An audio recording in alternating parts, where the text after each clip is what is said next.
এটা হচ্ছে রংপুরের তাজহাট জমিদার বাড়ি।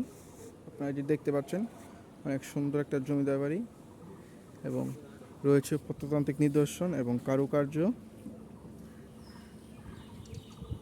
ঢোকার সময় আপনাকে শুভ নববর্ষ দিয়ে ওয়েলকাম জানানো হবে। ঢোকার পর দেখতে পাবেন দুইটি কামান, দুই দিকে তাক করে আছে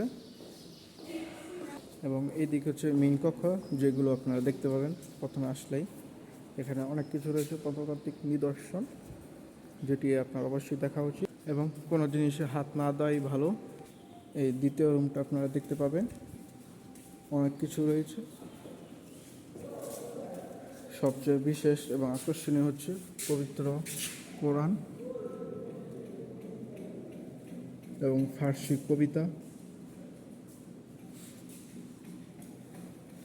এবং এই জমিদার বাড়ির পিছন সাইড এবং বারান্দা এবং সামনে রয়েছে একটা লাইব্রেরি এবং কবিতার বই পাবেন।